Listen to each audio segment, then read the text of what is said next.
Andrew, as our Member of Parliament, can give us the inside scoop. Do you think Albanese will actually end up with a meeting with Trump at the UN?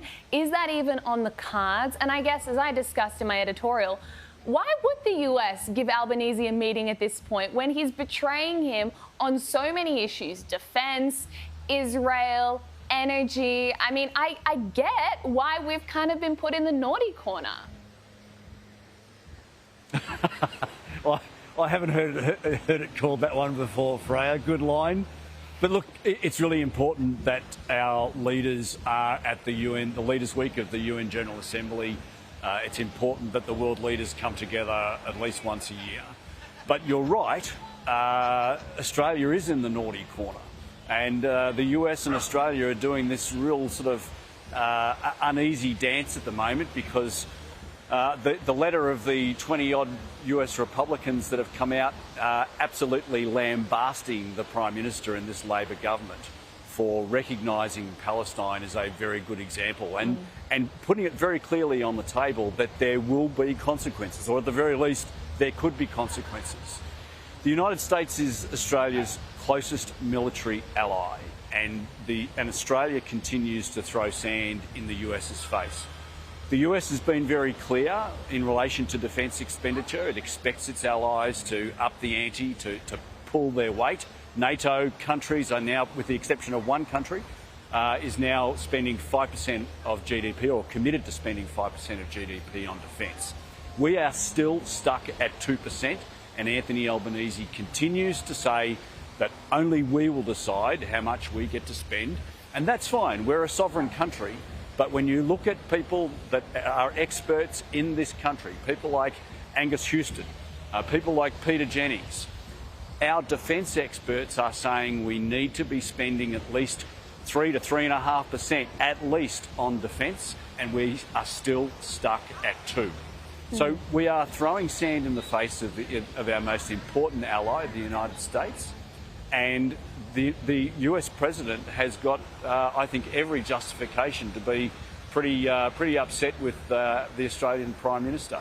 As to whether they meet at the UN General Assembly, well, you know, your guess is as good as mine. It'll be. I'm going to make sure I have plenty of popcorn on hand, ready to watch it if it does happen.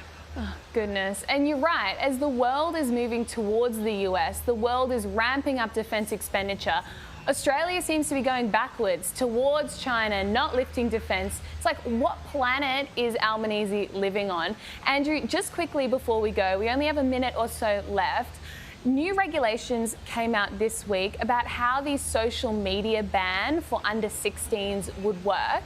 Now, I know you are someone who is active behind the scenes in the coalition, pushing for this to be adopted as policy. Have you had a chance to look over those regulations?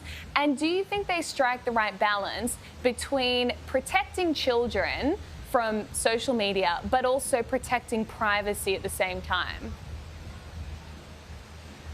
Well, it's really important that the government gets the balance right here, and there are means and ways of doing that. We know that there are companies that are actually doing this right now.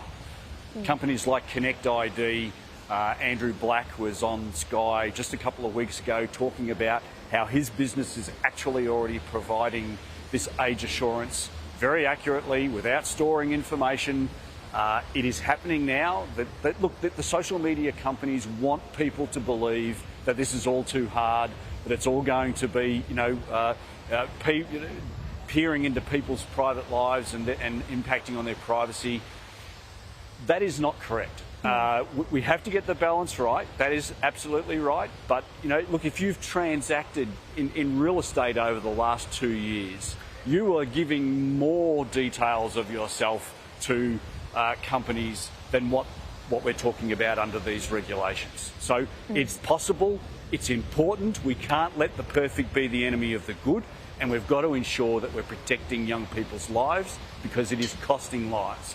Social media is costing lives in Australia, and governments cannot sit back and allow that to happen. Yeah, it's going to be interesting to watch how it evolves. Ali Tabrizi and Andrew Wallace, thank you so much for joining me.